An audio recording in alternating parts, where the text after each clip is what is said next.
హల్లెలూయా. అందరికీ వందనాలు. బాగున్నారు కదా? హల్లెలూయా. మంచిది. ఈరోజు దేవుని వాక్యాన్ని మనం ధ్యానం చేసుకోబోతున్నాం. హల్లెలూయా. ప్రియమైన దేవుని పిల్లలారా, దేవుని వాక్యం చాలా శ్రేష్టమైనది. అన్ని వేళలా దొరికేది కాదు. కాబట్టి వాక్యం వినేటప్పుడు చాలా శ్రద్ధగా వినాలి, జాగ్రత్తగా వినాలి. వాక్యాన్ని అశ్రద్ధ చేయకూడదు. ఈరోజు మన అంశం ఏంటంటే సాతాను యొక్క రూపాలు. ఏ అంశం అండి? రూపాలు. హల్లెలూయా. అంటే రూపాలు అనొచ్చు, అవతారాలని కూడా అనొచ్చు. దేవునికి అవతారాలు ఉన్నాయా? లేవు అని అంటున్నాం మనం, కానీ ఉన్నాయి. తండ్రి ఆయనే, కుమారుడు ఆయనే, పరిశుద్ధాత్మ దేవుడు ఆదరణకర్త ఆయనే.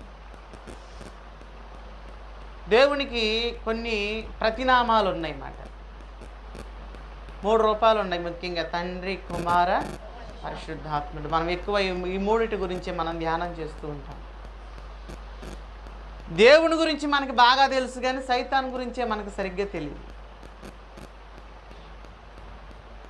ఎందుకంటే బైబిల్ తీస్తే మనం ప్రభువుని గురించి మాట్లాడతాం, కానీ సైతాన్ గురించి తక్కువగా మాట్లాడతాం. సైతాన్ మీద దృష్టి పెట్టడం అందరి వల్ల అయ్యే పని కాదు. నీ వాడంకే చూస్తున్నావు అనుకో, వాడు ఊరుకుంటాడా? ఊరుకునేవాడేనా వాడు? ఊడుకో. ఒక మనిషి అంక అదే చూపు చూస్తుంటే ఆ మనిషి ఏదో ఒకటి అంటది. ఏందంట నా ఎంకట చూస్తున్నావు, ఏంది నాతో నీకేం పని? చాలామంది సాతాను జోలికి సాతాను వాక్యాలు కానీ, సాతాను గుణాలు కానీ, సాతాను చేష్టలు కానీ ఎందుకు చెప్పారంటే, చెప్తే వాడు ఊరుకోడు, ఏదో రకంగా ఏం చేస్తాడు? అనుభవంతో చెప్తున్నారు. నువ్వు ఎప్పుడన్నా సరే మోకరిచ్చి ఏసు రక్తం అని ఎక్కువసేపు పెట్టు, తెల్లారు నీకు రక్తం పోయేంత పని చేస్తుంది. అది వదిలిపెట్టదు. కాబట్టి దాని జోలు ఎవడు వాడు. దేవుని అవతారాల గురించి మనం మాట్లాడుకుంటున్నాం, కానీ సాతానుకు కూడా అవతారాలు ఉన్నాయి. ఎలా ఉంటాయి అవతారాలు? వాడు ఎత్తన అవతారం అంటూ లేదు మాట. దేవుడికే తక్కువ, దానికే ఎక్కువ అవతారాలు. అట్లనా? అసలు ఎట్లుంటుంది సాతానంటే అని మనం అనుకున్నాం అనుకో, సినిమాలో చూపిస్తుంటారు. ఎట్టా? ఇంత పొడుగు నాలిక, ఇంతలా కళ్ళు, నెత్తి మీద కొమ్ములు. ఇదా దెయ్యం? హల్లెలూయా. దెయ్యాలు ఎట్టుంటాయి అని అడిగామనుకో, చీకట్లో జుట్టర పోసుకొని, నెత్తురు కొక్కుంటా, ఇంత పొడుగు గోళ్ళు పెట్టుకొని అలా కనపడుతుందని చెప్తారు. నిజంగా అదే దెయ్యం? హల్లెలూయా. లోకంలో చెప్పే మాటలన్నీ ఇయ్యే, కానీ అస్సలైన దెయ్యం ఎలా ఉంటుందంటే ఆ దెయ్యానికి దగ్గర ఉన్నోడికి తెలుసు. అంతేనా కదా? హల్లెలూయా. దెయ్యానికి దగ్గరగా ఎవడున్నాడు? దెయ్యానికి దగ్గర పాస్టర్లు ఉండరండి. దెయ్యానికి దగ్గరగా ఎవడు ఉంటాడంటే దానితో సంబంధం ఉన్నోడికి తెలుసు. ఎవడాడు? ఓ భూత వైద్యుడికి తెలుసు, ఒక మాంత్రికుడికి తెలుసు, ఒక క్షుద్ర పూజలు చేసేవాడికి దెయ్యం ఏమిటో తెలుసు. వాడికి తెలిసినట్టు ఇడోళ్ళకి చాలా తక్కువ తెలుసు. హల్లెలూయా. ఇప్పుడు ఏదన్నా ఈ ఇంట్లోకి వచ్చాము, ప్రార్థన చేసాము, దైవజనుడికి ఏం కనిపించేది తెలుసు? ఆ ఇంట్లో చీకటి ఉన్నట్టు కనపడుతుంది. ఏం కనపడిద్ది అండి? ఏమంటాడు? వెంటనే కళ్ళు తెరిచి, అమ్మ మీ ఇంట్లో చీకటి ఉందంటాడు. అది ఏం చీకటి, ఎలా వచ్చింది, ఏంటి చెప్పమంటే చెప్పలేడు. కారణం ఏంటి? ఈయనకి సాతాను యొక్క స్వరూపం తెలుసు, కానీ పుట్టు పూర్వత్రాలు అదే ఒక భూత వైద్యం నుంచి కన్వర్ట్ అయినటువంటి నాలాంటి వాడిని తీసుకెళ్ళి నిలబెడితే అసలు అది దెయ్యమా, దేవత, దేవుడా, భూతమా, పిశాచ, ఎక్కడి నుంచి వచ్చింది, ఎలా వచ్చింది, పుట్టు పూర్వోత్తరాలు మొత్తం చెప్తాడు. ఎందుకని? ఈయనకు తెలుసు కాబట్టి, ఆయనకి దేవుడే తెలుసు, నాకు సైతాను తెలుసు, దేవుడు కూడా తెలుసు. అయితే సాతాను రూపం ఎలా ఉంటుందయ్యా అంటే, మేము భూత వైద్యం చేసినటువంటి దినాల్లో చాలామంది చెప్పేవాళ్ళు దెయ్యాలు అంత భయంకరంగా ఉంటాయి, ఎంత భయంకరంగా ఉంటాయి. కానీ నాకు ఏ రోజు కూడా అవి భయంకరంగా కనబడలేదు. ఎలా ఉంటాయి? తేజోకరంగా ఉంటాయి. ఎలా ఉంటాయి? తెల్లగా అందంగా ఒక మెరుపులా కనపడతాయి, ఒక తేజోవంతమైన వెలుగులా కనపడతాయి. అందుకే బైబిల్ చెప్తుంది, వాడు వెలుగు దూత వేషమో ధరించుకొని. దెయ్యాలు ఎంత చక్కగా ఉంటాయి అనుకుంటున్నారు? మీరేం సరిపోతారు ఆటి ముందు? ఈ లోకంలో ఉన్న హీరోయిన్, ఏ హీరోయిన్ కూడా పనికిరాదు దాని ముందు, అంత అందంగా ఉంటుంది దెయ్యం. లోకంలో చెప్పేదానికి నిజంగా జరిగేదానికి చాలా వ్యత్యాసం ఉంటుంది. అందుకే బైబిల్ గ్రంథంలో రాయబడింది, తేజో నక్షత్రమా వేకువ చుక్క అంటాడు. ప్రభు అంటాడు, ఏమంటాడు? లోకసువార్త 10:18 చదవవసరం లేదు, చెప్తున్నా వినండి. సాతాను మెరుపు వలె ఆకాశము నుండి పడుట చూచి తిని అంటాడు. సాతాను ఎలా ఉందంట? మెరుపు వలె ఉందంట. మెరుపు ఎంత అందంగా ఉండిద్దండి? చూడటానికి చూడలేం కానీ చాలా అందంగా ఉంటుంది. దెయ్యం కూడా అందంగానే ఉంటుంది. నిజంగా దెయ్యాల రూపాయలు ఎవరు ఉంటారంటే, నీళ్లు పోసుకొని ఇళ్ళు, తలదువ్వి జుట్టు వేసుకొని ఈళ్ళు దెయ్యాలు. దెయ్యం నిజానికి దెయ్యంలానే ఉండదు, అది దేవదూతలే ఉంటుంది. ఎట్టయినా దేవదూతే కదా. హల్లెలూయా. ఇంతకు సాతాను రూపాలు చాలా ఉన్నాయి. సాతాను ఏ రోజు ఈ కారంగా ఉండదు. మరి ఆ రూపాలు మనకి ఎలా కనిపిస్తాయి? ఒక్కొక్కళ్ళ దగ్గరికి ఒక్కొక్కరు అవతారం ఎత్తొచ్చిద్ది సైతాన్. హల్లెలూయా. ఎలా వస్తుంది చెప్తున్నాను. అందుకే బైబిల్ గ్రంథంలో మన గనక ఆలోచన చేసినట్లయితే, ఒకనాడు ఏదేను తోటలో అవ్వ ఆదాము ఉన్నారు కదా, ఉన్నారు. వాళ్ళు హ్యాపీగా హాయిగా ఉంటున్నారు. సైతాను వాళ్ళ దగ్గరికి వెళ్ళాలనుకుంది. ఏ అవతారం ఎత్తింది? సర్పము. హల్లెలూయా. అమ్మ బైబిల్ ఎవరు చదవద్దు, చెప్పేటప్పుడు ఏనండి చాలు. పాము అవతారం ఎత్తింది సైతాను. అంటే పామే సైతానా అంటే, పాము సైతాన్ కాదు, పాము శరీరంలో ఏమున్నది? సైతాన్ ఉన్నది. హల్లెలూయా. పాకుకుంటా వచ్చి చెప్తుంది. ఏమని చెప్తుంది? దేవుడు మిమ్మల్ని మోసం చేస్తున్నాడు, ఆయన మాటలిని మీరు నష్టపోతున్నారు, ఆయన మాటలింటే మీరు చాలా దెబ్బతింటారు, మీరు దేవతల వల్ల అయిపోతారు, దేవుడి మాటలు మాత్రం పొరపాటుగా వినబాకండి. ఏం చెప్తుంది? చాడీలు చెప్తుంది. ఏం చెప్తుందండి? ఇవాళ సాడీలు చాలా కాపురాలు కూలిపోతున్నాయి. ఇవాళ సాడీలు వినే అయినోళ్ళని దూరం చేసుకుంటున్నాం. ఇవాళ సాడీలు వినే దేవుడి సన్నిధానమును కోల్పోతున్నాం. సైతాన్ ఎలా వస్తుంది అంటే, చాడీలు చెప్పడానికి వస్తుంది. ఆ రోజు పావును ఉపయోగించుకుంది, ఈరోజు నీ ఫ్రెండ్ని ఉపయోగించుకుంటుంది. అది ఉపయోగించుకోదా? ఉపయోగించుకుంటుంది. హల్లెలూయా. ఏం చాడీలు చెప్పుద్ది? అది ఏదైనా చెప్పుద్ది. పనిమాలకు వస్తారు ఇంటికి, నీతో పని ఉందని కూర్చున్నంతసేపు ఏం చెప్తారు? చాడీలే. మనం గనక బైబిల్లో గమనించినట్లయితే, జకర్యా 3:1 ఏం రాయబడిందో తెలుసా? చదవవసరం లేదు, నేను చెప్పేదేనండి. సాతానంట దేవుని సాన్నిధ్యంలో నిలబడి ఫిర్యాదుదారువై నించుందంట. ఫిర్యాదులు చేస్తాడంటాడు. మత్తయి సువార్తలో కూడా షేబాదేశపు రాణి గురించి మాట్లాడుతూ ఏం రాయబడిందంటే, ఫిర్యాదుదారుడై నిలబడతాడంట. ఫిర్యాదు దేవుడు పక్షాన, మన ప్రభు అయిన యేసుక్రీస్తు మన గురించి విజ్ఞాపన చేస్తుంటే ఆయన పక్షాన్ని నిలబడి మన గురించి ఏం చెప్తుంది? ఇది చాడీలు చెప్తుంది. నువ్వు చేయని పని కూడా చేసేవారని దేవుడు కంప్లైంట్ ఇస్తుంది నీ మీద. హల్లెలూయా. ఎందుకని? వాడు ఎక్కడ ఉన్నా వాడు బుద్ధిని బానించుకోడు. ఏంటి ఆ బుద్ధి అంటే? చాడీలు చెప్పే గుణం. ఈరోజు చాలామంది ప్రార్థన బాగానే చేస్తారు, పాటలు బాగానే పాడతారు, కానీ ఈ వారం నుంచి మళ్ళీ వచ్చే వారం దాకా ఎంతమందికి చెప్తారు చాడీలు. మీ ఆయన ఎట చేస్తున్నాడు, మీ ఆవిడ ఎట చేస్తుంది, మీ అత్త ఎట చేస్తుంది, పుల్లలో పుర్రులు, గొడవలు, తగాదులు, వీటన్నిటి కారణం ఏంటండి? చాడీలే. ఇద్దరు ముగ్గురు కూర్చున్నప్పుడు దేవుడి గురించి మాట్లాడుకోరు, అక్కడ లేని మనిషి గురించి చాడీలు మొదలెత్తారు.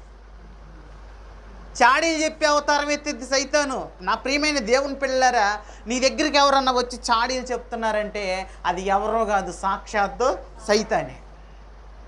ఆ రోజు పావు రూపంలో వెళ్ళింది, ఈరోజు ఏ రూపంలోనైనా నీ దగ్గరికి వచ్చి నీకేం చెప్పుద్ది? చాడీలు చెప్పుద్ది. నువ్వేనా నీతిగా నిలబడేది? వాళ్ళు తప్పు చేయట్లేదా? వీళ్ళు తప్పు చేయట్లేదా? నువ్వు ఎంత కరెక్ట్గా ఉండాలా? ఖచ్చితంగా ప్రార్థనకి వెళ్ళాల్సిందేనా? అబద్ధం ఆడకుండా బతకగలవా? నీతిగా నిజాయితీగా ఏం సంపాదించగలవు? దొంగతనం చేయకపోతే కుదిరిద్దా? అబద్ధం ఆడకపోతే గడిచిద్దా? ఈ మాటలన్నీ ఎవడు చెప్పేది? సైతాన్ చెప్తాడు. ఏం చెప్పుద్దంటే సాడీలు చెప్పుద్ది. పాము అవతారం ఎత్తింది సైతాన్ సాడీలు చెప్పడానికి. పాము సైతాన్ కాదు, పాములో ఉన్నది సైతాన్ ఆత్మ. కాబట్టి ప్రియమైన దేవుని బిడ్డలారా, దాడి యొక్క అవతారం ఏంటంటే పాము అవతారం ఎత్తింది. ఒకసారి పాము అవతారంలో ఏం చెప్పిందంటే చాడీలు చెప్పింది. హల్లెలూయా. చాడీలు చెప్పి పడేసింది. వాళ్ళిద్దరిని ఏం చేసింది? అవ్వాదాముని శాపం తెచ్చుకున్న దాకా వదిలిపెట్టలేదు. అబద్ధాలు చెప్పేసింది, చాడీలు చెప్పేసేసింది. ఈరోజు చాలామంది క్రైస్తవమైనటువంటి విశ్వాసులు చాడీలు అంటే చాలామందికి చెవు కోసుకున్నంత ఇష్టం. హల్లెలూయా. నువ్వెన్ని మాటలన్నా చెప్పు, వినరు. కానీ చాడీలు చెప్తే పొద్దుగులు వింటారు. పైపెచ్చి వీళ్ళు ఏం చేస్తారో తెలుసా? చెప్పే వాళ్ళకి పెట్టుబడి కూడా పెడతారు. పోరేసుకెళ్ళవే, డబ్బులు లేకపోతే అడగవే. ఎందుకు? ఇవి చాడీలు చెబుతుంటే ఈ చెవుకి ఎట్టుంది?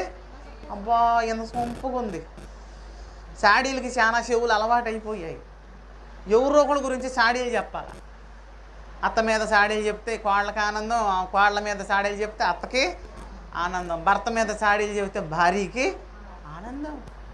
చాడీలకి చాలా అలవాటు అయిపోయారు. చాడీలు ఇనసొంపుగా ఉన్నాయి, శ్రావ్యానందంగా ఉన్నాయి కొంతమందికి. కానీ అది నీ భవిష్యత్తుకి ఏ రోజైనా మంచిది కాదు.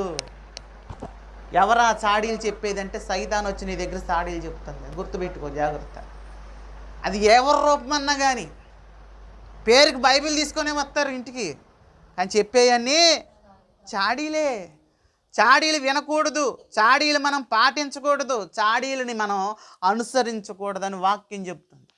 కాబట్టి చాడీలు చెప్పడానికి పాము అవతారం ఎత్తింది సైతాను. దేవుడు ఎప్పుడన్నా చాడీలు చెప్పడానికి అవతారం ఎత్తాడా? అసలు ఆయన చెబుతాడా? పాము అవతారం చేస్తాల్సిన అవసరం ఆయనకి ఏంటి? హల్లెలూయా. ఎందుకని? దేవాతి దేవుడు దిక్కుమాలిన పని అన్నటికీ చెయ్యడు.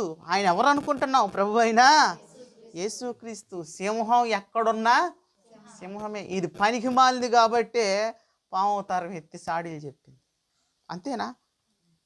చాలా అవతారాలు ఎత్తింది. ఏంటి? ఒకసారి బిలాము బాలాకు రాజు దగ్గరికి వచ్చాడు. బాలాకు బిలామును పిలిపించి, ఇదిగో ఈ ఇశ్రాయేలీల ప్రజలను నువ్వు గనక శపిస్తే నీకు నేనేమిస్తానన్నాడు? బహుమానం. ఏంటండి అది? అసలు విషయం ఏంటో తెలుసా? ఆ దైవజనుడు నోటితో ఏదంటే అదే జరిగింది. అంత పవర్ఫుల్ కలిగిన దైవజనుడు ఆయన.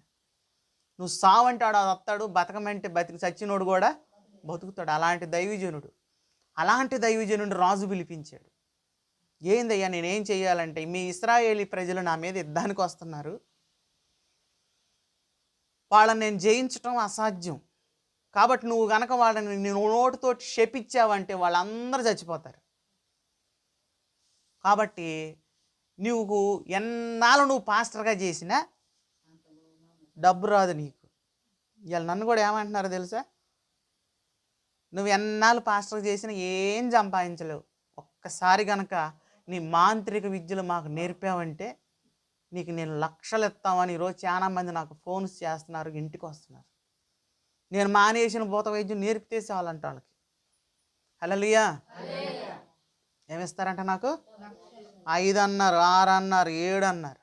ఏంటి ఈ లక్షలు? అన్ని లక్షలు నేను ఒక నెల రోజుల్లో సంపాదించగలను వాళ్ళకి నేర్పేసి. అదే 5-6 లక్షలు నాకు రావాలంటే ఎన్నాళ్ళు ఈ సేవ చేయాలి? హల్లెలూయా. సంపాదించగలను. తెలివి ఉంది, జ్ఞానం ఉంది, అన్నీ ఉన్నాయి. కానీ ఎందుకని వద్దంటున్నాను? హల్లెలూయా. నిన్ను పిలిచిన దేవుడిని ఎప్పటికీ నువ్వు మర్చిపోకూడదు. హల్లెలూయా. ఒక్క పూట కూటి కోసం జ్యేష్ఠత్వాన్నే అమ్ముకున్నాడు భ్రష్టుడైన యోసేపు. ఈరోజు మనం భ్రష్టత్వానికి వెళ్ళకూడదు, పైకి రావాలి. నువ్వు చెప్పించయ్యా, నీకు ఎందుకు డబ్బు ఇస్తాను, నువ్వు పాస్టర్ చేసి ఏం బాగుపడలేవు, నీకు నేను డబ్బు ఇస్తానన్నాడు బాలాకు రాజు.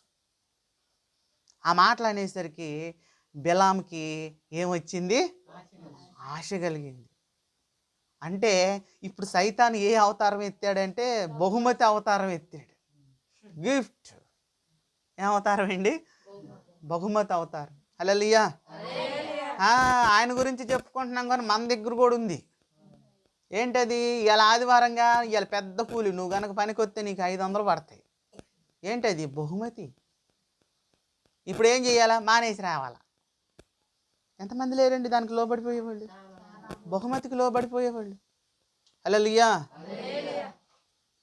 పోయిన జనవరికి ఒక విశ్వాసం అంది నన్ను, ఇక్కడ కాదు మా ఊర్లో విశ్వాసి, పాస్టర్ గారు రేపు పండగ బట్టలు పెడుతున్నావా? పెట్టట్లేదా? అదేందమ్మా ఆ టయానికి ఎలా ఉంటే? అలా కుదరదు, నువ్వు ముందే చెప్పు. గుడ్డలు పెడతానంటే నీ దగ్గరికి వస్తాను ఆ రోజు, లేకపోతే ఆ చర్చిలో పెడుతున్నారంటే అక్కడికి వెళ్ళిపోతాను అంతే. అంటే ఇప్పుడు ఏం కనపడుతుంది కంటికి? బహుమతి. హల్లెలూయా.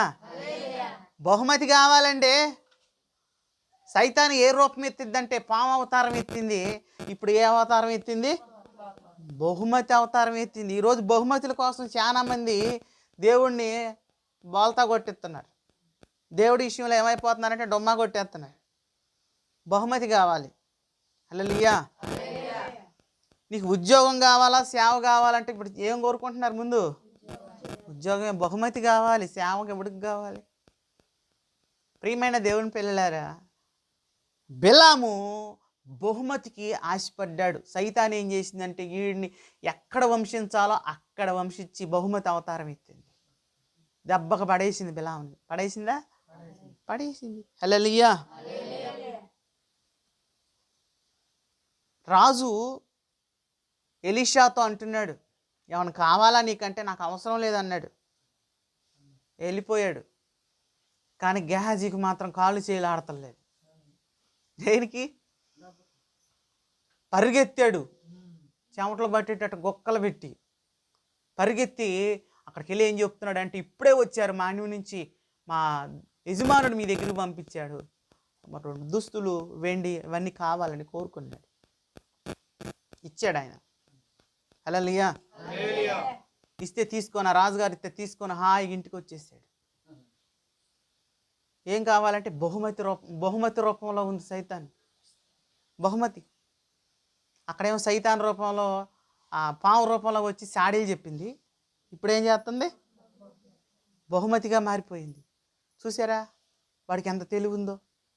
మనం తేలిగ్గా తీసుకుంటాం. సైతాన్ అదే నన్నేం చేసిద్ది అంటాం, కానీ నిన్ను రోజు వంచి ఇచ్చిద్ది, అది రోజు టార్చర్ పెట్టేసిద్ది నిన్ను. హల్లెలూయా. ఏమండి? బహుమతి రూపంలో వచ్చిందండి. రెండో పాయింట్. ఫస్ట్ పాయింట్ పాము రూపంలో వచ్చి సాడీలు చెప్పింది. రెండో విషయంలో బిలాము గెహాజీ దగ్గరికి ఎలా వచ్చిందంటే బహుమతి రూపంలో వచ్చేసి వాళ్ళిద్దరిని కూడా ఏం చేసేసింది?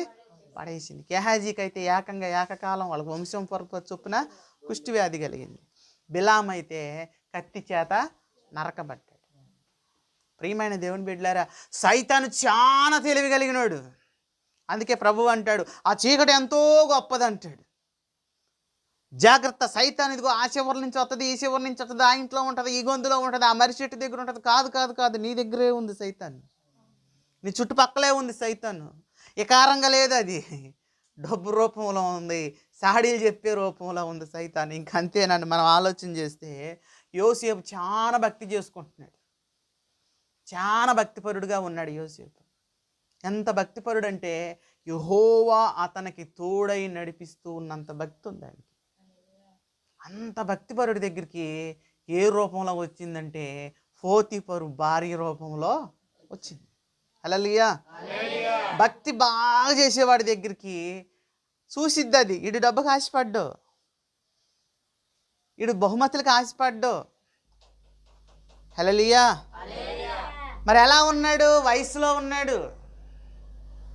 ఇప్పుడు యోసేపు దగ్గరికి రావడానికి కారణం ఏంటంటే అందమైన అవతారం ఎత్తింది, ఆడపిల్ల అవతారం.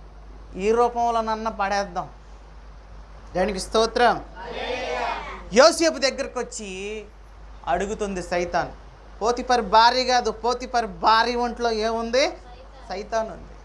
ఏమని అడుగుతుంది? నాతో ఉండు, నీకు ఏం కావాలో అది నేను ఇస్తా. హల్లెలూయా. నాతో ఉండు, నాతో పాపం చేయి, నీకేం కావాలో అది ఇస్తానని అడుగుతుంది సైతాన్. పోతిఫరు భార్య రూపంలో, అందమైనటువంటి అమ్మాయి రూపంలో వచ్చింది. అమ్మాయి నా సైతాను? లేదు, అబ్బాయి కూడా సైతాన్ని. మగవాళ్ళ దగ్గరికి ఆడ రూపంలో వస్తుంది, ఆడవాళ్ళ దగ్గరికి మగ రూపంలో వచ్చి ఏం కోరిద్ది? అడిగిద్ది, పాపం చేయమని అడిగిద్ది. ఇంకా ఏం చెప్పుద్ది? నీకు ఏం కావాలో కోరుకో. నీకు డబ్బు కావాలా, ధనం కావాలా, తినటానికి తిండి కావాలా, నీకు ఎంత కావాలో అంత పెడతానని మాట్లాడిద్ది. కానీ యోసేపు నీతిమంతుడు కాబట్టి ఆ పాపములు ఆయన పడలేదండి. హల్లెలూయా. పడలేదు. యోసేపు పడలేదు. ధైర్యంగా ఎదుర్కొన్నాడు సైతాన్ని. చెరసాలైనా చేశాడు కానీ పాపం మాత్రమో చెయ్యలేదు. హల్లెలూయా. కానీ శాంసోన్ ఉన్నాడు, మనందరికీ తెలుసు కదా. ఎలాంటోడు? సింహాన్నే మేక చీల్చినట్టు చీల్చేసాడు.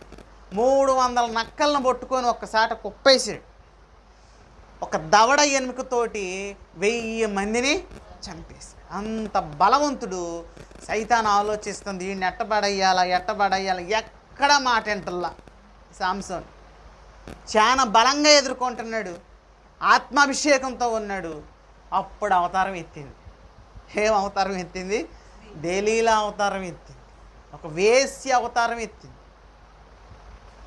ఎంతలా బలవంతుడు అంతలా వేశ్య దగ్గర ఏం చేశాడంటే పడిపోయాడు కదా, దెబ్బకు పడిపోయాడు. హల్లెలూయా. పడేసింది శాంసోన్ని సైతాను. ఏ రూపంలో అంటే దెలీలా రూపంలో వచ్చింది. యోసేపు పడకుండా నిలబడ్డాడు, కానీ దెలీలా రూపంలో వచ్చిన ఆ సైతాను ఎవరిని పడేసింది? శాంసోన్ని పడేసింది పూర్తిగా. హల్లెలూయా. ప్రియమైన దేవుని పిల్లలారా, నువ్వు అనుకుంటున్నావేమో సైతాన్ నా దగ్గరికి రాడని, కానీ వాడు ఎలా వస్తాడో నీకే తెలియదు. ఏదో ఒక రూపంలో నీ దరిదాపులకు వాడు వస్తాడు, నిన్ను పడేస్తాడు. హల్లెలూయా. డబ్బు రూపంలో వస్తాడు, సిరి రూపంలో వస్తాడు, స్త్రీ రూపంలో వస్తాడు. వాడు ఏదన్నా సరే అవతారం ఎత్తి రాగలడు. అయితే మనం గ్రహించుకోవాలి మన దగ్గర ఉన్నది ఏంటా. హల్లెలూయా. వెలుగు దూత వలె నీ దగ్గరకు వాడు వస్తాడు. నువ్వు తెలుసుకోవాలి. సైతాను నన్ను ఎలా క్షోభిస్తుంది, సైతాన్ని ఎలా వంచిస్తుంది అన్న విషయం నువ్వు తెలుసుకోగలిగితే నువ్వు దీవించబడతావు. సాతాను కుయుక్తులు నువ్వు తెలుసుకోగలిగితే నువ్వు తప్పించబడతావు. సాతాను యొక్క ప్రణాళిక అనేది నువ్వు గ్రహించగలిగితే దాని నుంచి నువ్వు విముక్తి పొందుతావు. సైతాను ఏ రూపంలోనన్నా రాగలడు, ఏ అవతారం అన్నా నీ కోసం వాడు ఎత్తగలడు. కాబట్టి జాగ్రత్తగా ఉండాలని ప్రభు పేరిట మనవి చేస్తూ నా మాటలు ముగిస్తున్నాను. దేవుడి చిన్న వాక్యమును బట్టి దీవించునుగాక. ప్రార్థన చేసుకుందాం, తలలు వంచుదాం. మహాపరిశుద్ధుడు, మహోన్నతుడు అయిన తండ్రి, నీకు వందనాలు. ఈ వాక్యాన్ని బట్టి బిడ్డలను దీవించండి, ఆశీర్వదించండి. నీ కాపుదలతో నింపి బలపరచమని